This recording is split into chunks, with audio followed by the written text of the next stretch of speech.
Hermanos, muy buenos días, un saludo a todos. Hoy es Día del Señor, enero 24 del 2021 y vamos a continuar nuestro estudio en el libro de los Hechos. Vamos a entonces a iniciar con una oración, luego voy a leer un salmo y luego vamos a pasar a nuestro estudio. Oremos. Padre Celestial, en el nombre de Jesús, gracias por tu amor y tu misericordia. Que este día, Señor, tu gracia y tu amor nos ayude a entender tu palabra. Háblanos con el poder del Espíritu Santo y que nos guíe a tierra de rectitud. Que nuestra mente, nuestro corazón, nuestro espíritu nos ayude a entender tus verdades. Señor, no permitas que nada nos distraiga y que estemos bien atentos a la exposición de tu palabra. Así te pido en el nombre de Jesucristo. Amén. Voy a leer el Salmo 100, es un salmo de alabanza, dice así: Alabe a Yahweh toda la tierra, sirvan a Yahweh con regocijo, vengan ante su presencia con cántico, sepan que Él es Yahweh, nuestro Dios. Él nos hizo y no nosotros a nosotros mismos, pueblo suyo somos y ovejas de su rebaño. Entren por sus puertas con acción de gracias y por sus atrios con alabanza. Denle gracias y bendigan su nombre. Porque Yahweh es bueno y para siempre es su misericordia y su fidelidad por siempre y para siempre. Esta es palabra del Señor. Muy bien, entonces de esta forma vamos a abrir la Biblia en Libro de los Hechos, en el capítulo 8. Hechos, ca- capítulo 8. Y tengo conmigo aquí la versión Biblia de las Américas, Reina Valera, y tengo conmigo la versión de la Peshita. De esta forma, entonces vamos a eh, empezar la lectura. Vamos a leer de versículos 4 hasta el 8. Hechos 8, versos 4 al 8. Dice así la palabra del Señor. Pero los que fueron esparcidos iban por los alrededores proclamando la palabra de Dios. Entonces Felipe, descendiendo a una ciudad de Samaria, les predicaba lo relativo a Cristo. Y al escuchar los hombres del lugar su palabra, le prestaban atención y se convencían de todo lo que decía, porque veían las señales que realizaba. Porque muchos que estaban atados por espíritus inmundos gritaban en alta voz y salían de ellos. Y otros que estaban paralíticos y cojos eran sanados. De modo que hubo gran regocijo en aquella ciudad. Hasta ahí nuestra lectura de hoy en día, que va a ser el tema de exposición de esta parte de la escritura en Hechos. ¿Cuál es el contexto que estamos leyendo? El contexto va en el capítulo 1, en el versículo 1. Veamos el contexto. Dice Saulo, empieza con Saulo, que es el apóstol Pablo antes de su conversión. Ese es su nombre hebreo, Saulo. Consentía y participaba en su muerte. ¿De quién está hablando? ¿O a qué se refiere ese versículo? Ese versículo es prácticamente parte del capítulo 7, que habla sobre la muerte de Esteban, ¿no? Cuando Esteban da la exposición y testifica ante el Sanedrín, entonces ellos no resisten a su mensaje, lo consideran como blasfemia porque habla de la resurrección de Jesús. Él dice que vio a Jesús a la diestra del Padre, ¿no? Y dice que vio al Padre, la gloria. Entonces para ellos es, bueno, este hombre, hay testigos, cometió blasfemia y de acuerdo a la ley de Moisés tiene que morir apedreado. Y así fue. Entre ellos estaba un joven llamado Saulo, y ya hablamos de Saulo la semana pasada, que fue un gran rabino estudiado bajo los pies de el gran Gamaliel, un rabino respetado, conocedor de la ley mosaica. Bueno, y a eso se refiere el versículo 1 cuando dice Saulo consentía y participaba en su muerte. Bien interesante, porque al decir participar, lo que estaban haciendo en tirando de piedras. Entonces, en la versión Reina Valera dice, y Saulo consentía en su muerte, ¿no? Biblia de las Américas dice, y Saulo estaba de completo acuerdo con ellos. Pero aquí la versión Peshitta dice algo más. Dice no solamente que consentía, pero dice que participaba. Ahora, eso se puede entender de dos formas. Uno, que sí, consentía y aprobaba el método de muerte, que era apedrear. Entonces participaba de esa forma, de una forma, diríamos, legal, estoy de acuerdo, participo con ustedes. Pero también se refiere a la participación activa. O sea, no solamente estaba observando, pero también estaba apedreando. Y bien interesante, porque si es así a lo que se refiere la Peshitta, lo cual no dice la Reina Valera ni la Biblia de las Américas, entonces, como muchos otros dicen, Saulo realmente estaba asesinando, participando de la muerte activamente de Esteban. Entonces, Saulo fue un, eh, diríamos, asesino en ese aspecto, porque estaba matando a una persona inocente realmente.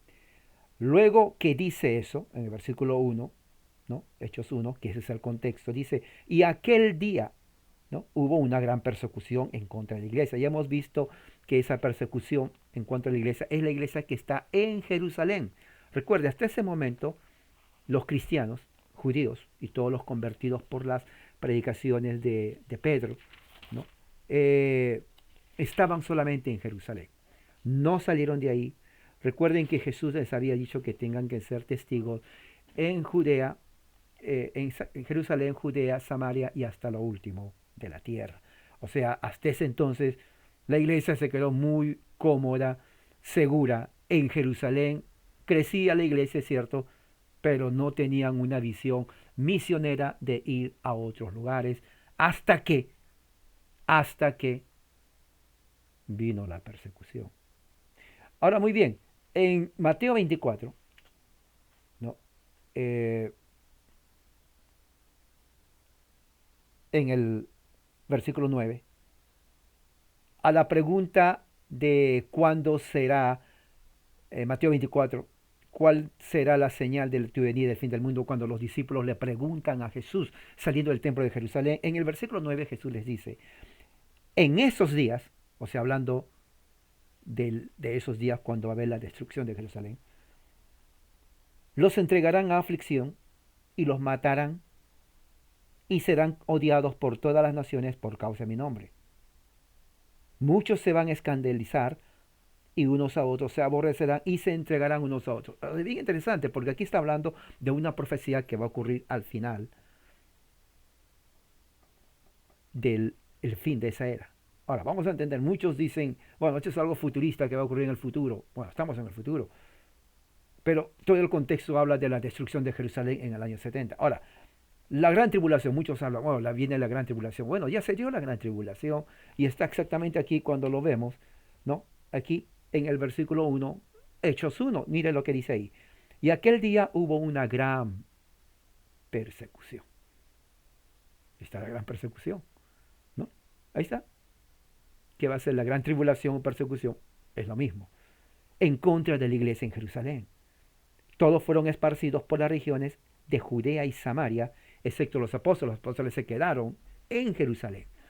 Pero el resto de los discípulos salieron, huyeron, no solamente en Jerusalén, pero en toda Judea. Recuerde que Jerusalén estaba en la provincia de Judea.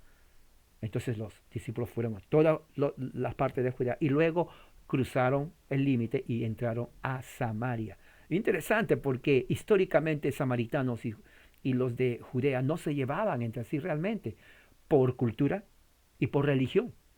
¿No? Por cultura y por religión. Eso se habló también la semana pasada. Pueden ir a mi video y ahí hablamos. Entonces, ¿qué pasó?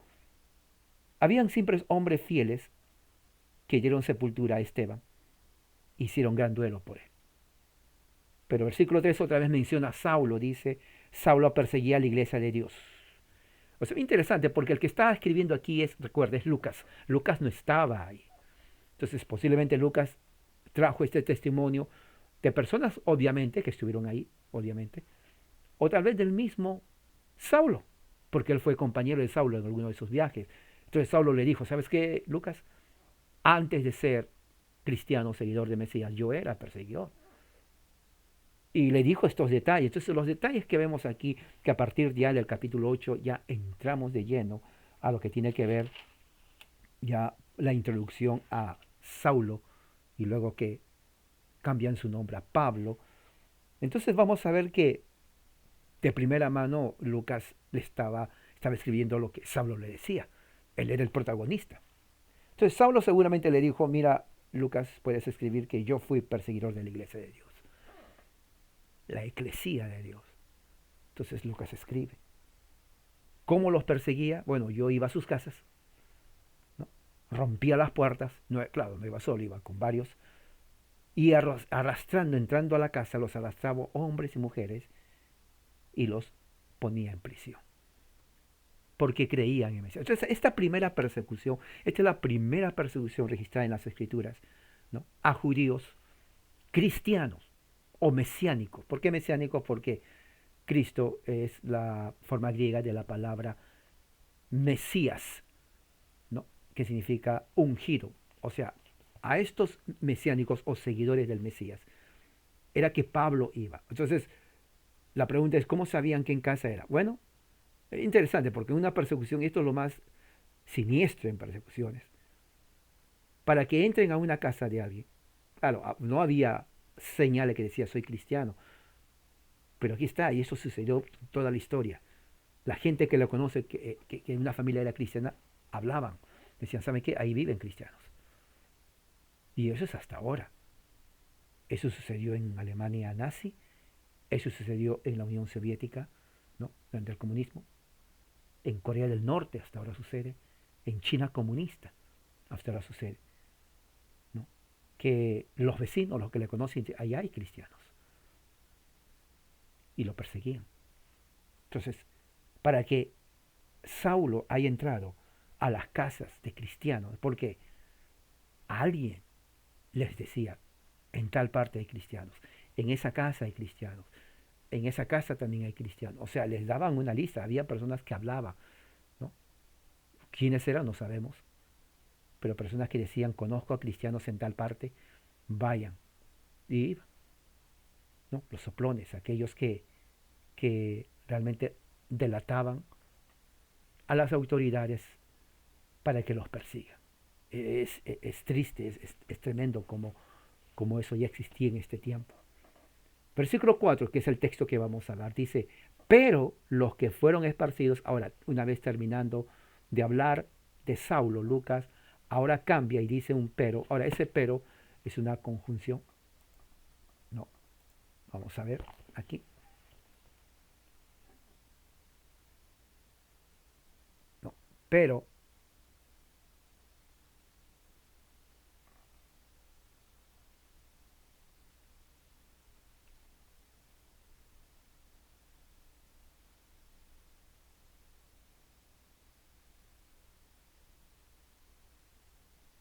que puede ser también entonces, ¿no? Pero entonces, lo cual implica una eh, conjunción que, que es como de causa, ¿no? Como diciendo, por eso mi título es la efectos de la persecución, que a causa de la persecución sucedió esto. A causa de la persecución sucedió esto. Entonces, ¿qué evento sucedió? Bueno, que los que fueron esparcidos, como dice en el versículo 1, ¿no? Iban por los alrededores. ¿Cuáles son los alrededores? Bueno, vimos, versículo 1, que fueron toda Judea y también Samaria. Los samaritanos se llevaban entre sí por religión, los samaritanos tenían su propia ley, su propia Torah, ¿no? Era producto de una mezcla, una raza que vino a verse mezclado con los babilonios. Por eso los judíos del sur no lo consideraban hebreos puros. Los samaritanos resentían eso, ¿no? Y tenían su propia religión y decían que en el monte Gerizim era donde tenían que adorar y no en Jerusalén. O sea, tenían su propia forma, diríamos una variación de la religión hebrea, los samaritanos. Bueno, ahí es donde entran los que fueron perseguidos de Jerusalén. ¿No? Ahora, ahora, algo interesante, la persecución no inició en Samaria, inició en Jerusalén, porque ahí estaba. Entonces, ¿qué es lo que pasó? Por lo tanto, los que se habían, dice, esparcidos, ¿no? Esparcidos. Eso viene de una palabra griega que significa diasparentes, de donde viene la palabra diáspora. Diáspora es griego. ¿Qué es diáspora? Bueno, diáspora es eh, cuando uno eh, se esparce a otros lugares, se va diseminando, la diáspora. Por eso la diáspora judía significa que ellos salen de Jerusalén y se van a todas partes de Europa, de Asia, no tienen un lugar fijo, ¿no? Ellos son judíos por raza, por convicción, por tradición, por cultura, por religión, ¿no? Pero no viven en su tierra. Es como, por ejemplo, eso sucede en muchas partes, aquí en el mundo, muchas partes. Hay mucha gente que salen de su país en grupo. Digamos Venezuela, un ejemplo. Muchos venezolanos, más de 2 millones de venezolanos salieron de Venezuela por el problema político del comunismo. Entonces ellos están diseminados, hay una diáspora judía. Están unidos en cultura, están unidos en costumbres, están unidos inclusive en su modo de pensar, su historia, todo, pero no viven en su país. Algo parecido así. En este caso los judíos fueron esparcidos. En este caso los cristianos judíos fueron esparcidos de su tierra. Claro, no era tan lejos, Samaria estaba al norte, no fueron a otra parte donde era ya, digamos, a la China, digamos. Pero de todas maneras salieron, pero esa es la palabra que usa Lucas. Se esparcieron, se salieron de su lugar de origen a otros lugares, ¿no? Y cuando salían, ellos fueron y dice predicando, la palabra es evangelizomenoi. O sea, evangelizomenoi significa, viene prácticamente de dos palabras, ¿no? Eu, uh, eh, bueno, ¿no? Que es lo que está diciendo, ¿no? Y angelio, que es anunciar. Entonces, uh, juntado esas dos palabras, evangelio, evangelio, bueno, angelio, anunciar, evangelio. Entonces, lo que está hablando es que ellos fueron anunciando algo bueno, porque eu es bueno, fueron anunciando algo bueno. De ahí viene nuestra palabra evangelización. Entonces, se dan cuenta, inclusive la palabra evangelización en español no es español, es griego, pero mal hablado. ¿Se dan cuenta? Entonces, evangelización, evangelio, es evangelio. O sea, es griego, pero mal hablado, entonces nosotros lo ponemos al eu, la V chica, evangelio, pero es evangelio. Son dos palabras compuestas en el griego. Entonces, esta gente, estos cristianos de Judea, fueron esparcidos y mientras ellos iban a esos lugares, iban anunciando algo bueno, ¿no? Iban anunciando algo bueno. Y dice aquí que proclamando la palabra. La palabra es un sustantivo que es logón, ¿no? Es un sustantivo acusativo. ¿Qué hablaban? ¿No? Entonces, la Reina Valera dice por todas partes anunciando. La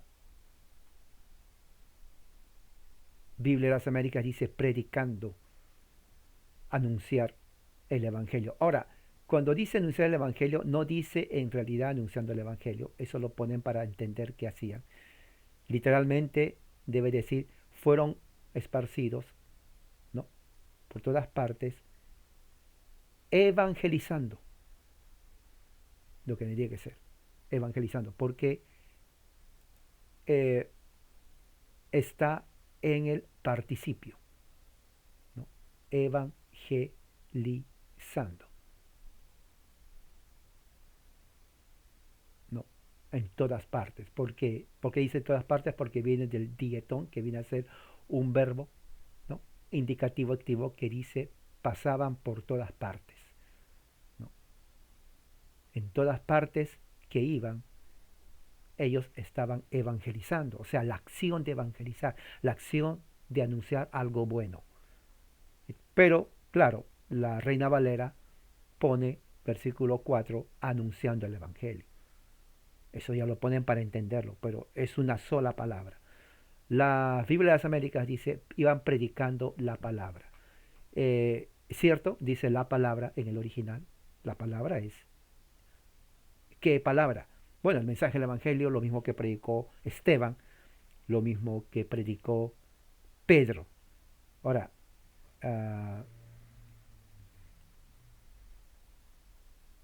dice aquí, y predicando, ponen el verbo predicando, ¿no? Pero en realidad eso tiene que ver que es anunciar buenas nuevas, la palabra, ¿no? O sea, es anunciando, evangelizando la palabra, debería decir, dando a entender de que lo que estaban hablando era el Evangelio, o sea, la palabra, el mensaje de Cristo, que Él vino al mundo, ¿no? Él sufrió por nosotros, fue negado, fue entregado, fue asesinado, resucitó el tercer día, se levantó de los muertos, Dios le dio, le hizo Señor y Cristo, y ahora está arriba, sentado a la diestra del Padre, ¿no? Y que en su nombre hay perdón de pecados, entonces está llamando al arrepentimiento. Eso es lo que estaban predicando ellos, el mismo mensaje estaban predicando, y eso lo predicaban a donde iban, ¿no? En todas partes, toda Judea y en Samaria. Recuerda que Samaria en ese tiempo, ¿no? Su nombre cambió, y se llamaba Sebasti, ¿no? En, eh, en griego. Y bueno, la ciudad de Samaria, Samaria la provincia, pero también estaba la ciudad de Samaria. Fueron a la ciudad de Samaria. Interesante porque los samaritanos sabían que eran judíos. Pero mira lo que dice ahí, dice, y Felipe. Ahora, este Felipe, ¿quién es este Felipe? No es el apóstol, era uno de los diáconos que habían estado. Al principio eso se ve en Hechos 6.5. Si vamos a Hechos 6.5, vamos a ver qué dice ahí. Dice, y esta propuesta pareció bien a todo el pueblo, entonces escogieron a Esteban. Ahí está, ¿no? Esteban, varón lleno de fe y del Espíritu Santo. Entonces vemos que este Esteban no es el apóstol, sino uno de los 7 que eran los diáconos junto con Felipe. No, aquí dice, no, perdón, Felipe era también uno de los 7 con Esteban. Claro, dice un varón y a Felipe. Ahora, otra referencia referente a Felipe lo estamos viendo en el mismo libro de los Hechos, en versículo 21, 8, 21:8, dice así acerca de este Felipe. 21:8 dice, al día siguiente zarpamos y llegamos a Cesarea, donde entramos y nos alojamos en casa de Felipe el evangelista, que era uno de los 7. Ahí está la evidencia. O sea, Lucas, cuando escribe esto, es consistente, porque recuerde, él lo está escribiendo a Teófilo, ¿no? Entonces Lucas, siendo un historiador, siendo una persona analítica, entonces quiere dar a entender lo que está hablando. Entonces dice, el Felipe que yo hablo, porque muchas se llamaban Felipe, ¿no? Al igual que María, al igual que José, al igual que Jesús. Entonces, para saber quién es quién, entonces dice, bueno, este Felipe es el evangelista, uno de los 7. ¿7 qué? Diáconos, porque lo dice en el capítulo 6, que es el mismo Felipe que está hablando aquí. Entonces, sabemos entonces que Lucas ya está tomando nota, especificando, diciéndonos de quién está hablando. Entonces, este Felipe del versículo 5 es Felipe el evangelista, uno de los 7 diáconos que según el capítulo 6 nos dice que los apóstoles llamaron para que sirvan, ¿no?, a las mesas. Entonces les dice que él predicaba lo relativo a Cristo, es lo que dice en el versículo 5.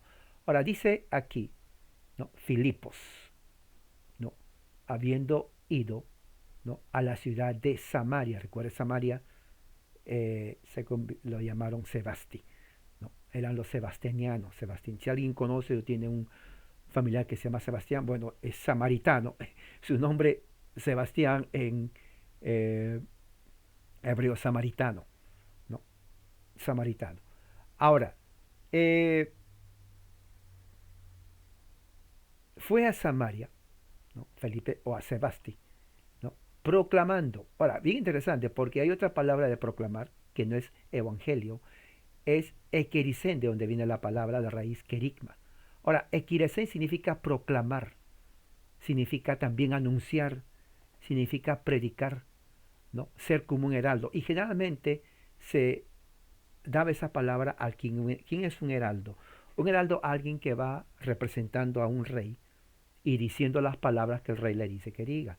Por ejemplo, hoy día un heraldo hoy es un embajador de un país, ¿no? Cada país tiene un embajador, ¿no? Y ese embajador, cuando va a otros países, representa al presidente y también al mismo país, por eso se llama embajador. Bueno, él es un heraldo. En este entonces, cuando dice Lucas, hablando, usando la palabra ekerisen, que es un verbo imperfecto, lo que está diciendo es que toda esta gente, y también Felipe, estaba representando a los apóstoles. Es lo que está diciendo. Porque estaba proclamando un mensaje que los apóstoles estaban proclamando. Y dice aquí que fue a Samaria proclamando, representando como un heraldo a ellos, ¿no? Al Cristo. Entonces, el Cristo, entonces viene a ser aquí, ¿no? Es un sustantivo que es el acusativo. ¿Qué significa el acusativo? Significa lo siguiente. ¿Qué proclamaba, qué predicaba Felipe? Ahí dice, al Cristo. Al Cristo. O sea, su mensaje. ¿Y qué hacía, qué hablaba de Cristo? Bueno, el mismo mensaje que Esteban hizo, el mismo mensaje que hizo Pablo, perdón, Pedro y Juan, que Cristo vino al mundo, ¿no? Fue negado, fue entregado, fue muerto, fue resucitado, Dios lo ascendió a los cielos, le hizo Señor, le hizo Cristo, ¿no? Para perdón de los pecados. Mensaje sencillo, mensaje sencillo. Entonces él estaba proclamando en la ciudad de Samaria, Sebasti, ¿no? Todo lo que tiene que ver acerca de Cristo, que es el mismo mensaje que estaba uh, predicando los apóstoles.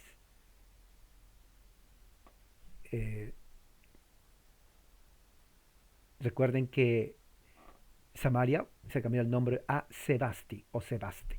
Entonces, si usted conoce a alguien que es Sebastián, dígale tu nombre es eh, uh, hebreo, ¿no? Y significa Augusto. Es otro nombre también griego, Augusto, en honor a Augusto César, el emperador. Hay toda una historia aquí, si se dan cuenta, hay toda una historia que uno va aprendiendo. Entonces ya tenemos la idea de que Lucas está diciendo a Felipe, va a Samaria, predica. Ahora, la primera vez que va a Samaria, lo que está diciendo, la primera vez que entra el Evangelio a Samaria, ¿no? Con Felipe, uno de los diáconos, y comienza a predicar acerca de Jesucristo, su pasión, sufrimiento, negación, crucifixión, ascensión y resurrección y ascensión, para que en su nombre hay perdón de pecados. Ahora, ¿cuál fue el resultado de los samaritanos o de los sebastianos cuando escucharon el mensaje? Mira lo que dice, y al escuchar los hombres del lugar, o sea, samaritanos, los sebastianos, su palabra, ¿no? Eso está en el versículo 6 de Hechos, dice, habiendo escuchado o poniendo atención, ¿no?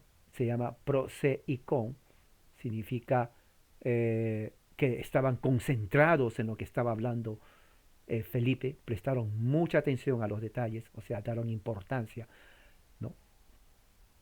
Eh, la multitud, ¿no? De las cosas que eran habladas por Felipe, ¿no? Las cosas que hablaba Felipe, el versículo 5 dice, y la gente unánime escuchaba atentamente las cosas que decía Felipe, ¿sí? O sea, toda la gente se había reunido para escuchar lo que decía Felipe, creyendo, oyendo y viendo las señales que hacía. Ahora vamos a ver los verbos que utilizan aquí. Dice, toda la gente, el verbo que prestaba atención está en el imperfecto indicativo, o sea que ellos seguían escuchando continuamente. Eran habladas, ¿no? Felipe seguía hablando y ellos estaban de acuerdo, ¿no? En una misma mente, estaban unánimes. Todos los samaritanos estaban escuchando, ¿no? En ese mismo momento escuchaban, estaba en el presente infinitivo, o sea, seguían escuchando a ellos y viendo también está en el presente infinitivo, o sea que ellos escuchaban el mensaje, no estaban imaginándose. Y interesante porque Lucas utiliza esos verbos porque él quiere que Teófilo entienda que no era una imaginación, ¿no? Ellos estaban escuchando el mensaje, estaban viendo también las señales que se estaba haciendo, a la palabra haciendo, ¿no? Que se realizaba, estaba en el verbo también indicativo, ¿no? Se refiere a lo que estaba sucediendo, lo que estaba sucediendo. Entonces, tres cosas importantes. La gente escuchaba, prestaba atención, verbo. La gente eh, escuchaba, ¿no? Uno prestaba atención, escuchaba, estaba atenta a la gente, escuchaba, y la gente miraba, ¿no? Prestando atención, escuchando y mirando. Ahora, fíjese los dos verbos últimos, escuchar y mirar. Escuchar el mensaje del Evangelio de la boca de Felipe, escuchaban, pero también mirando las señales que estaban haciendo. Entonces la palabra señal es semeía, ¿no? Que significa un derivativo, ¿no? Algo especial o supernatural. O sea, esa palabra que se traduce como signo, ¿no? O señal, es acerca de algo sobrenatural, un evento sobrenatural que ellos estaban viendo. O sea, Felipe estaba no solamente hablando del Evangelio, de Cristo, porque ahí dice de Cristo, el mensaje del Evangelio, sino que había cosas que estaban sucediendo que ellos estaban mirando mientras se predicaba a Cristo. Ahora, ¿cuáles son esas cosas? Y Lucas es específico, porque en el versículo 7 dice que muchos de aquellos, ¿no? Muchos de aquellos que estaban ahí, estaban siendo o tenían, ¿no? Espíritus impuros, o otros lo traducen como demoníacos, espíritus demoníacos. Ahora, la palabra impuro, ¿no? Viene de la palabra griega akatarta. ¿Por qué? Porque el prefijo a significa sin, o sea, no. Catarta viene de cataris, que es puro. Cataris significa puro. Pero cuando se pone a cataris, la A niega la pureza, entonces son impuros. Entonces dice, son espíritus que no eran puros. Eran espíritus manoseados, manipulados, totalmente corruptos, en otras palabras, demoníacos. O sea, estas personas tenían espíritus demoníacos, ¿no? Y estaban atados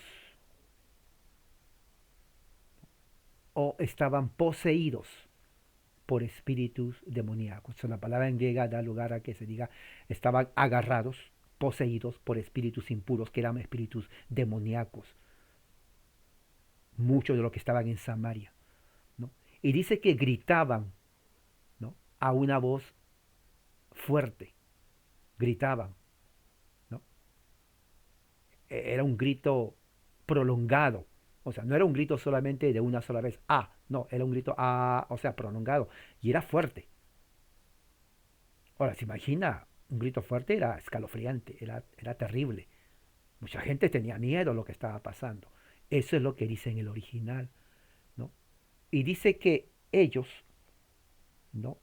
Salían de ellos, estos espíritus demoníacos impuros que estaban atando a estas personas, gritaban y salían del cuerpo de estas personas cuando Felipe predicaba el Evangelio de Cristo, o hablaba de Cristo, o proclamaba de Cristo, es lo literal, ¿no? Ahora dice aquí, los que estaban siendo paralizados, ¿no? La palabra paralizado significa débiles, ¿no? Que eran débiles, que no tenían los huesos bien hechos, ya sea por nacimiento, como el cojo que nació así, o ya sea por un accidente o enfermedad. Y los cojos eran sanados. Ahora, la palabra sanados está en el indicativo pasivo, o sea que era realidad que se sanaba, ¿no? O sea, es como eterapeutesan. Entonces la raíz es terapé, de donde viene la palabra que conocemos terapia. Entonces terapia es griego, no es español. Entonces nosotros cuando estamos hablando griego, ¿se acuerda que le digo que siempre hablamos griego y no sabemos? Cuando usted le dicen ya fuiste a la terapia del hospital, fuiste a la terapia del doctor, está hablando griego y no sabe.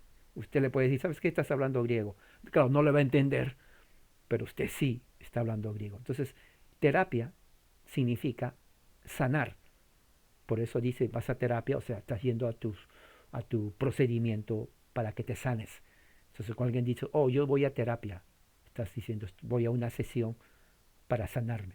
Entonces, esta gente que estaba paralítica, que no podía caminar, estaban siendo sanados.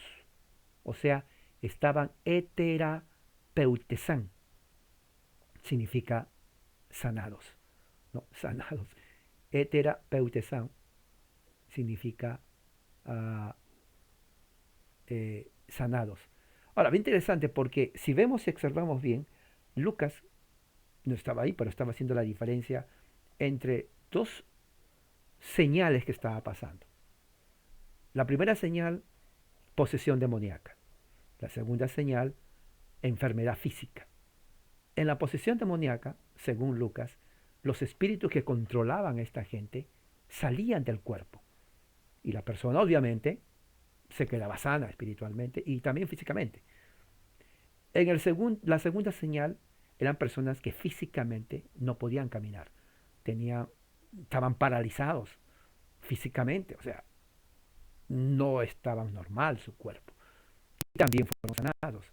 Entonces estamos viendo dos clases de señales, una espiritual, pero que afectaba al cuerpo, y otra física, interna, de los huesos, que obviamente afectaba al cuerpo. Ahora, esas dos cosas es muy importante saber porque, número uno, hay enfermedades que son espirituales, productos de influencia demoníaca. Lo estamos viendo aquí, en lo que está diciendo Lucas. Y número dos, hay enfermedades que no tienen nada que ver con el demonio. Nada, absolutamente nada, pero que ya es una condición física. En el aspecto espiritual, Lucas está diciendo, la gente que tenía posesión demoníaca eran sanados, los espíritus que los posesionaban salían. En la segunda señal, aquellos que tenían una enfermedad de los huesos, no podían caminar, también eran sanados, porque ahí dice, eran sanados. Entonces, todo ese testimonio, la gente en Samaria escuchaba el mensaje y al mismo tiempo veía la sanidad física que ocurría. En los dos había sanidad física. ¿Por qué? Porque cuando el demonio salía, la gente así había sido posicionada, ya no actuaba de una forma rara, ¿no? Entonces la gente que veía eso, los veía normales. Entonces el aspecto espiritual de la posesión demoníaca, vemos que afecta también al físico. O sea, aunque es algo espiritual, afecta al físico, afecta al cuerpo. Entonces fueron sanados. En el otro caso, de una enfermedad netamente física, obviamente afecta al cuerpo, y la sanidad hace que el cuerpo recobre su estado normal sin la enfermedad. En este caso la enfermedad no era un virus, era físico, los huesos paralíticos, no podían caminar, como en el caso del cojo, ¿no? En la puerta de la hermosa, ¿no? Sus piernas, sus pies estaban mal formados y se enderezaron y pudo caminar, o sea, milagro entre todos. Algo así sucedió con esta gente que era paralizada y era coja. Pero algo muy importante, no toda enfermedad era demoníaca. No eran paralíticos o cojos porque tenían el demonio, nada de eso. Pero en el otro caso de los endemoniados, pueden haber sido gente sana sin ser paralíticos o cojos, pero que estaban posesionados por un espíritu impuro. Tanto en un caso como en el otro, el Evangelio de Cristo tuvo el poder para sanar a los que estaban escuchando. Y hubo testigos de lo que estaban mirando. Entonces, ¿cómo sabemos que hubo testigos? Mira lo que dice en el versículo 8. De modo que, fíjese, hubo gran regocijo en aquella ciudad. ¿No? De modo que hubo gran regocijo en aquella ciudad. Y aquí dice Reina Valera, así que había gran gozo en aquella ciudad. En las Américas dice, y había gran regocijo en aquella ciudad. ¿No? ¿Por qué uno dice gozo y otro regocijo? Porque el sustantivo gozo, que es cara, ¿no? De donde es una palabra a la raíz que significa felicidad, ¿no? Felicidad, estar calmado pero con mucha, diríamos, deleite espiritual, anímico. Una persona que tiene un deleite anímico en sus emociones, está feliz de la vida. Hasta ahí está bien, pero va acompañado por un adjetivo que cambia el sustantivo y es la palabra polé o pollé, ¿no? Que significa bastante, demasiado. Entonces, si juntamos pollé cara, entonces vamos a decir que la gente tenía demasiado, bastante o harto, harta felicidad. ¿Ves? Bastante felicidad, demasiada felicidad, harta felicidad, ¿no? ¿Por qué tenía eso?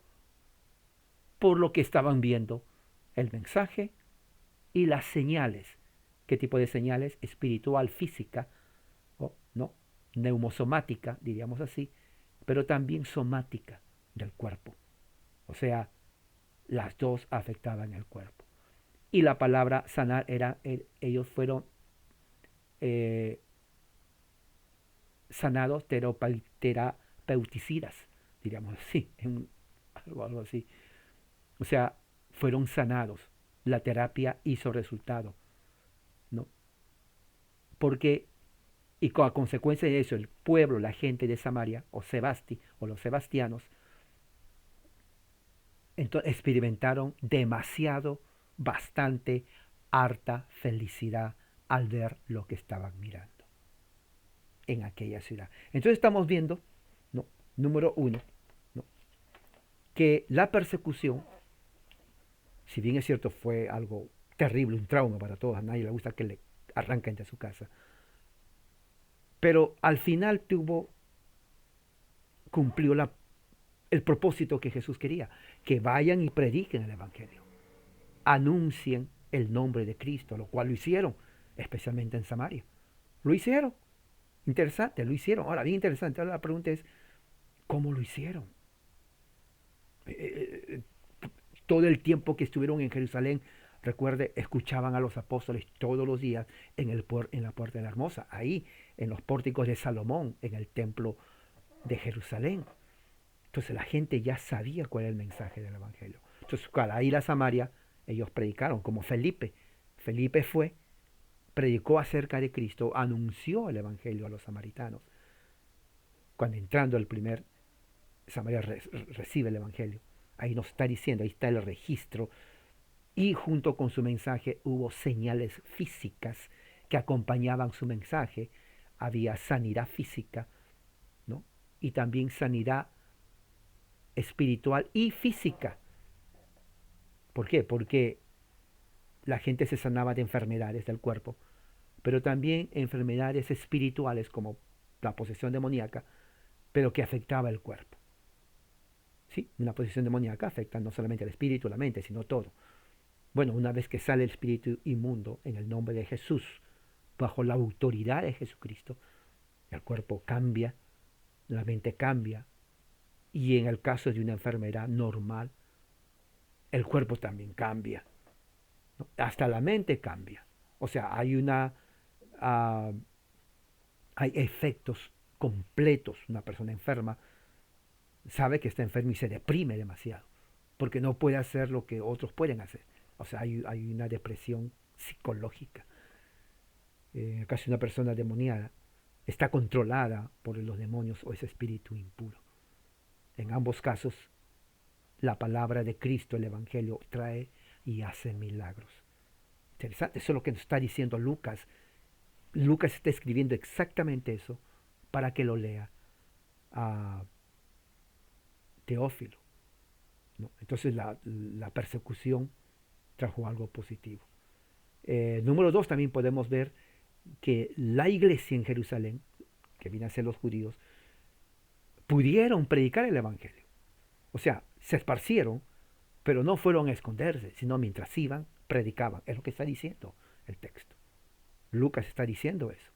A Lucas le dijeron, mientras íbamos esparcidos, predicamos el Evangelio acerca de Cristo, ¿no?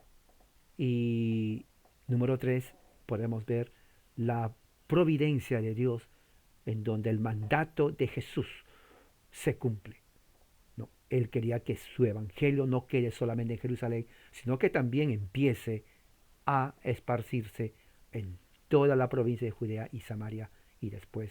Interesante, porque por eso que Lucas menciona a Saulo ahorita, pero en su calidad de perseguidor y con el nombre antes de la conversión, porque más adelante Lucas habla de Saulo, pero habla de Saulo ya de una forma diferente.